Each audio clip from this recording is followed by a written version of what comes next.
it's a very, very dry season still. It is still a very, very dry season. I mean, we get lulled by a few, you know, the odd showers that come through. We're not getting substantial amounts of rainfall. March was a relatively, was a little bit below average. April's looking like it's a bit below average. And if you look at the long-term forecast that NIWA put out recently, we're talking about on the east coast of the North Island and the east coast of the South Island, sort of average to below average rainfall. That's the prediction. And above average to above average temperatures. So sort of a continuation of what we've been getting. No question we'll get a few quick southerlies come through, but they're really southerlies for the eastern parts of New Zealand. They're not rain producers. They lower the temperatures.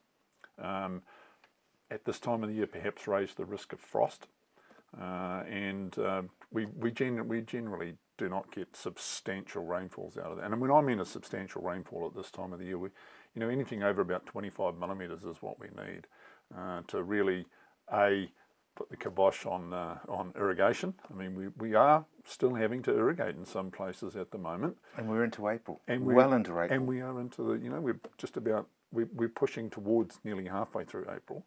And yeah, very unusual to be doing the amount of irrigation that we are doing, particularly in pastures, and some of the perennial crops, things like fescue, for example, that, you know, the seed would have been harvested early January, is now regrowing, vegetative again, and is being grazed.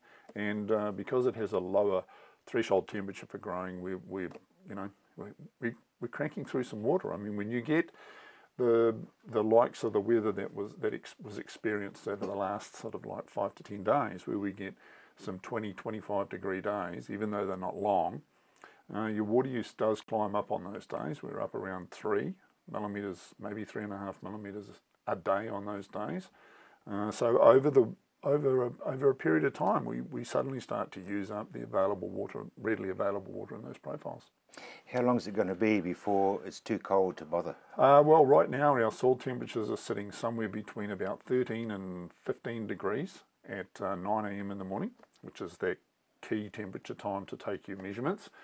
We get about a 2 degree rise during the day on a sunny day, when we've got lots of sunshine and solar radiation coming in. So we're still well above that threshold of sort of 10 degrees C, where we go, probably not worth irrigating now.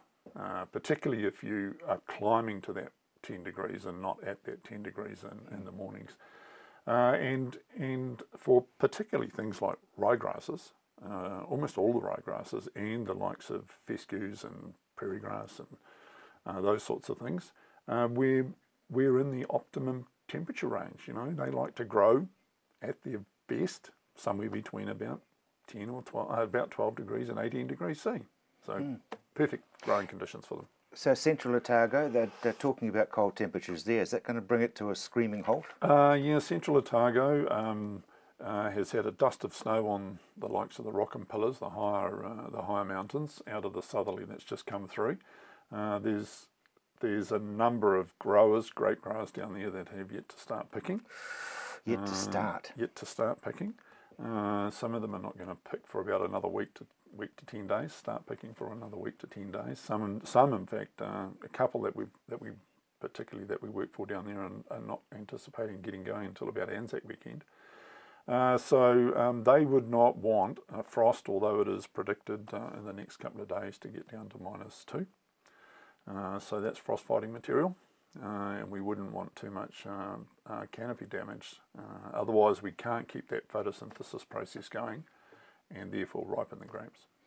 So we've got a very tight band there. We've got a very tight band. While they don't need the moisture, in fact they don't want any moisture really, because it dilutes the Brix levels in the grapes, and then they have to do that catch up again once the sunshine comes back again.